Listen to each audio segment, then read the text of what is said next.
So today we're going to be going over European society from around the 1400s until around 1750. What I want you guys to kind of think about this as is almost like a big power-up sequence for the Industrial Revolution.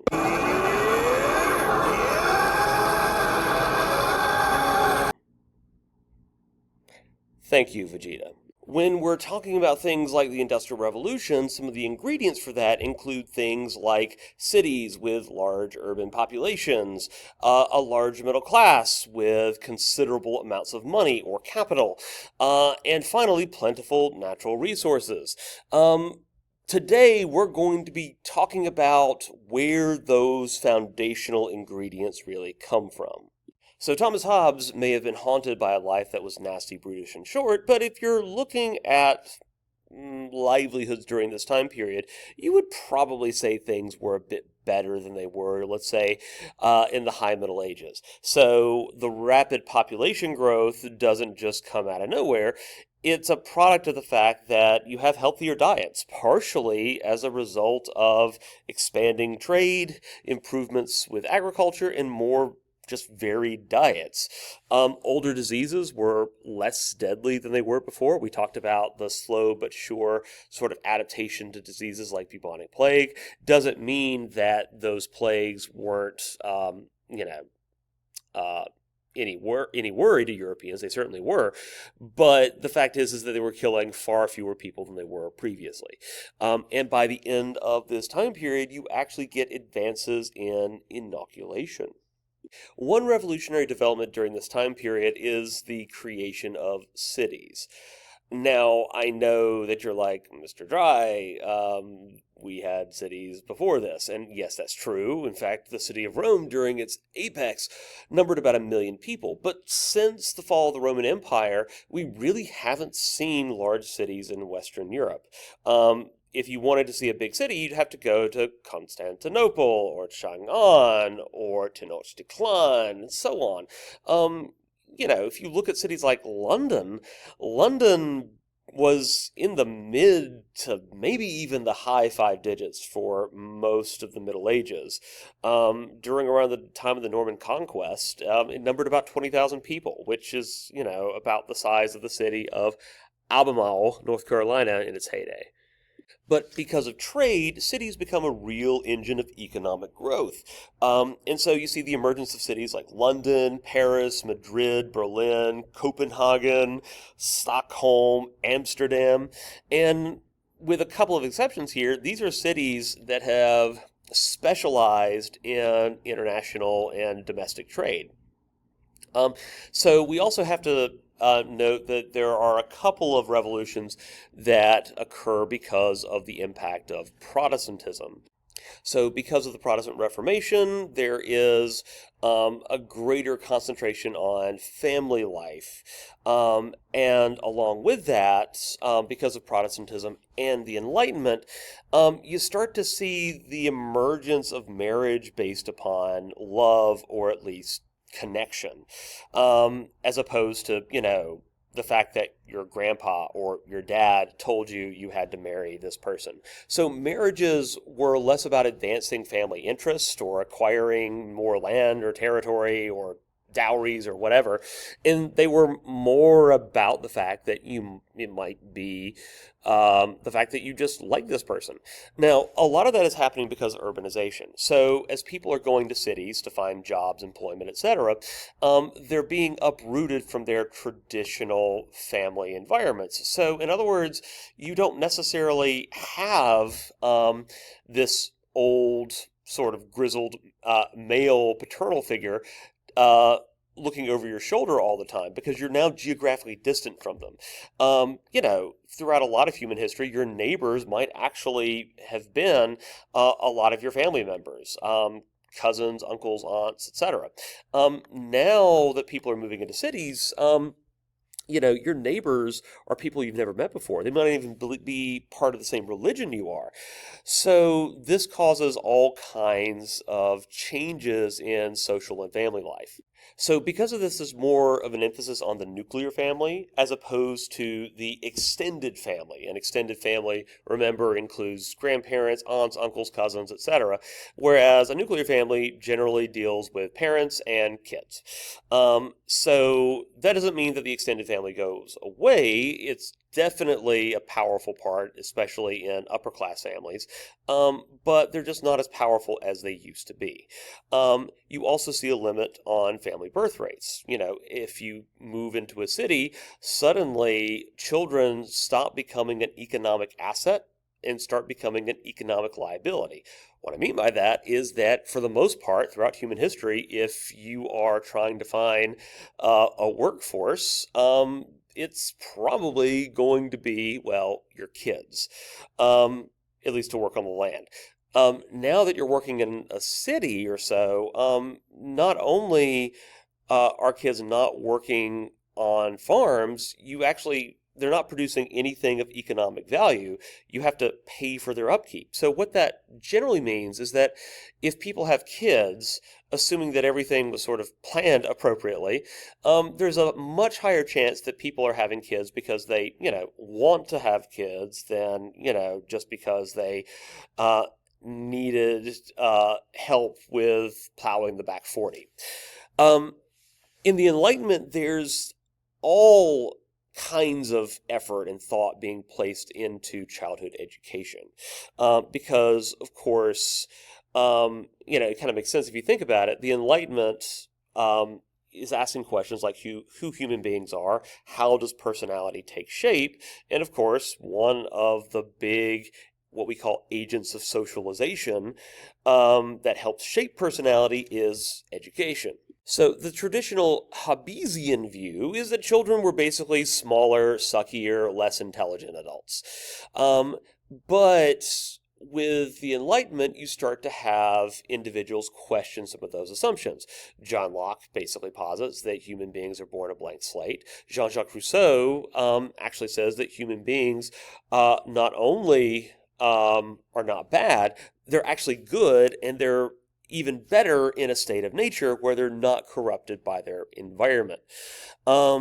So you start to see families invest a lot more in childhood education. So there's a renewed emphasis on educational toys and books.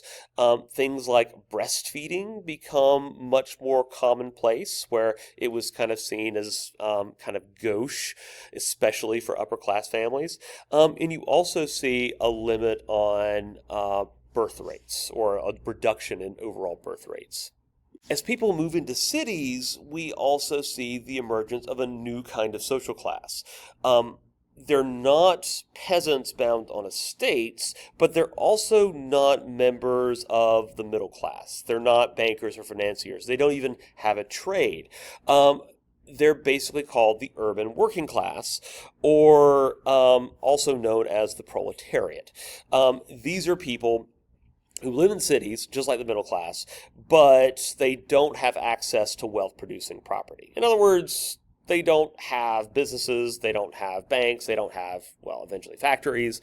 And what happens is that lots of them move into cities at one time, and then you get problems of how do you feed this class of people. And so you start to see basically the emergence of the world of Charles Dickens, where many of these urban working class people turn to things like begging in order to make do. This also creates a large problem with waste and prostitution in cities. So cities become overcrowded and overpopulated. If you remember some basic U.S. or colonial history, you might remember the indentured servants that are first used to settle places like Virginia/Jamestown. Well, basically, this population is where those folks come from originally. Cities quickly acquired the reputation for being corrupting, and perhaps it's for this reason that individuals like Rousseau started encouraging people to get back to basics, get back to nature, that kind of thing. And of course, it's around this time period that you see people in the cities being treated like absolute garbage. You could go to prison in places like London simply for being in too much debt or for being late on your debts. And so around this time period, you have the Enlightenment discussing things like inalienable rights or unalienable rights. Sorry. And it creates a lot of social tension. It didn't help that the proletariat weren't really given any kind of political representation whatsoever. And we're not just talking about countries that you might suspect, like France, of not granting representation. It even includes pretty progressive countries like England. In England, you actually had to own property in order to vote. By the way, the same thing will be true in the United States a little bit later on. So you have this big conflict over representation, and that's not really solved by the end of this period. The problem of representation, at least in England, is kind of solved by the mid 1800s-ish. Of course, in France, because there's no effort at all to solve the problem, well, it basically gets solved rather much more explosively and sharply. Okay, so now we also have to mention everybody's favorite topic, witchcraft and witchcraft persecution. So even though this is the time period of the Enlightenment, even though this is a period where I think it's probably fair to say that religious zeal is starting to decline after the 30 Years' War. The fact is that anywhere from 60,000 to 100,000 suspected witches were killed. Okay, so before we dive into this cauldron, see what I did there? I'm going to bring up an interesting bit of trivia from 2017. In 2017, National Geographic reported that roughly 50% of Icelanders today believe in the existence of elves. Whether they are of the Santa's Workshop, the Tolkien, or the Keebler variety, the fact is that a significant number of Icelanders believe in things that are outside the traditional Protestant religious foundation. Roughly 80% of the population of Iceland identify as being members of the Evangelical Lutheran Church of Iceland, and yet half the population believes in elves, and I'm pretty sure that elves don't appear in the Bible. Sorry, just spoiling that bit for you. So what does this tell me? Well, it tells me that belief is very, very complicated, and even when you have members of a monotheistic belief system, monotheism, remember, tends to exclude all other religions, you get lots of traditional beliefs, even extending into pagan times, that seep into the religious fabric of society.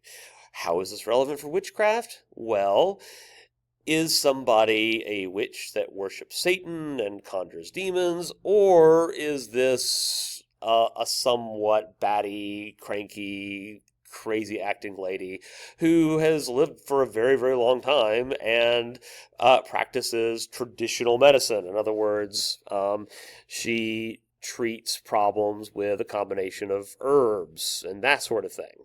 During a time period where there are no antibiotics or really an ingrained concept of germ theory until the end of the time period, medicine was at best hit or miss. And so very often these other types of non-professional healers could basically step in and sort of fill those gaps. So at the same time, could they meet the definition of what many at the time would consider witchcraft? Well, if you believe that witchcraft is simply putting together concoctions and that kind of thing, well, yeah, possibly. The other thing we have to note is that oftentimes witchcraft persecution happened in rural areas, specifically in Northern Europe, and tended to focus disproportionately on older, typically widowed females. And we should also note that there's probably a large population of them because, of course, women have historically tended to outlive men from anywhere from 3 to 5 years on average. So a lot of this is suspicion over that population. A lot of this is suspicion over um, women and their perceived power over men, especially manipulative power. How many of the victims were actually witches? Well, we don't know. And of course, in a society that practices freedom of religion, which is one of the things that the Enlightenment emphasized, even if they were witches, that's not exactly a capital crime, or at least shouldn't be by the standards of the Enlightenment. But that being said, lots of people died because of these paranoias. So we've talked about urbanization. Now let's talk about the emergence of capital. So remember that basically the norm is mercantilism or mercantilism. But slowly but surely it's going to be replaced by capitalism, at least in countries such as England and the United States.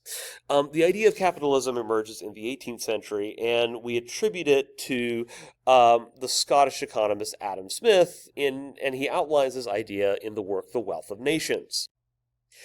Remember that with mercantilism, you do have a market, but it's not a free market. The state still regulates a whole host of industries. The state basically determines where goods can be bought and sold, and how much those goods are going to be taxed, and also what kinds of prices those goods can be sold for.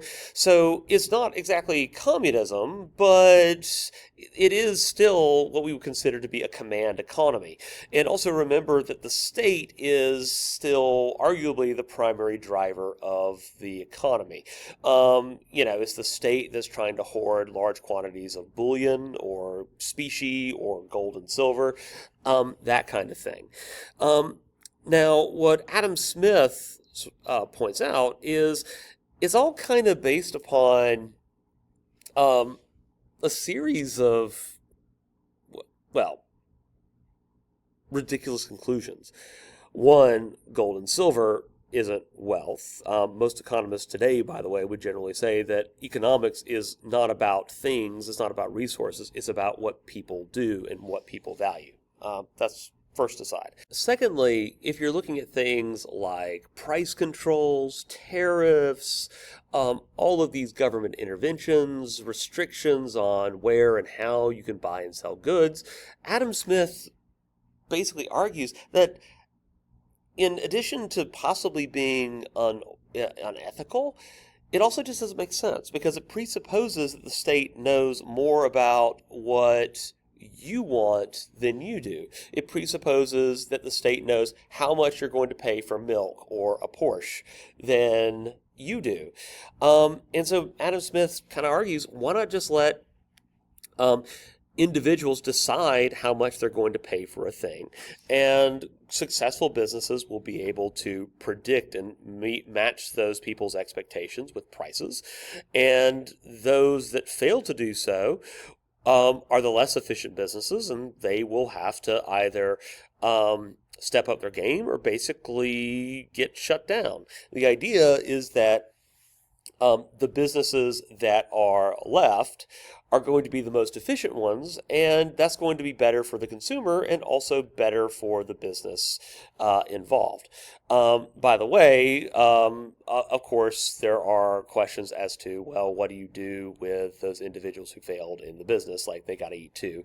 That's more of like a 19th or 20th century problem. But for right now, the idea is that capitalism is an economic system that should revolve around not the state intervening in the economy, but instead letting ordinary people with money basically make decisions with what to do with their money without state regulation. In fact, Smith basically believes that the only things that the state should really get involved with are things that capitalism arguably doesn't work very well for. For example, national defense, infrastructure, in education.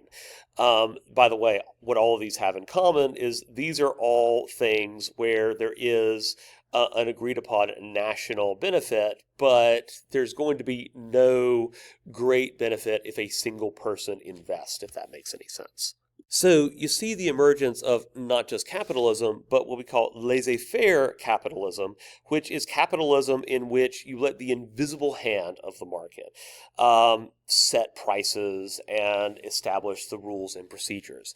Invisible hand basically means you let people's self-interest, their rational self-interest, dictate what prices are going to be. So if there's a lot of demand for a specific good because of the invisible hand, well, clever businesses are going to match that demand with supply. Or conversely, if there is a lot of supply of a particular item, that's probably going to drive down demand, and so that should also drive down prices. So you could have capitalism and you could have laissez-faire capitalism. But what Smith is talking about is not just an economy in which the private sector controls most of the wealth, but also an economy where the government acts more as a very distant referee than an active economic participant. Now, if it sounds like money is in the air, that's because it is. We have what is called a commercial revolution, which is something we traditionally date as starting around the 1600s.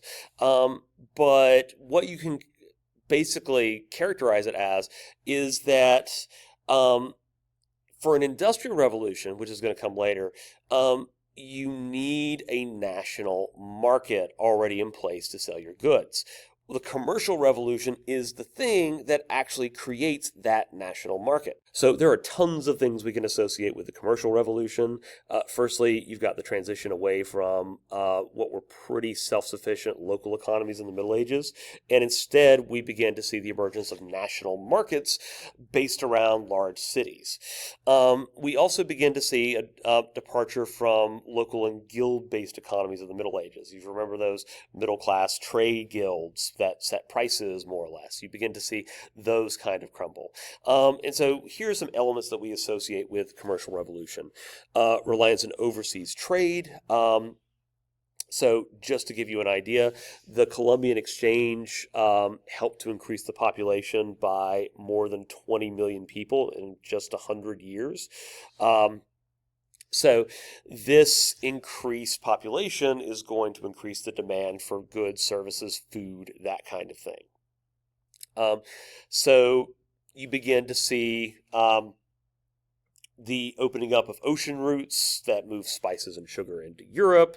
This is going to increase the wealth of Europeans, and that also leads to an increased investment in markets. Now it seems like the way to make money is not just through owning lots and lots of land, which was kind of the old school way of making money. Now it's all about trading specific kinds of commodities.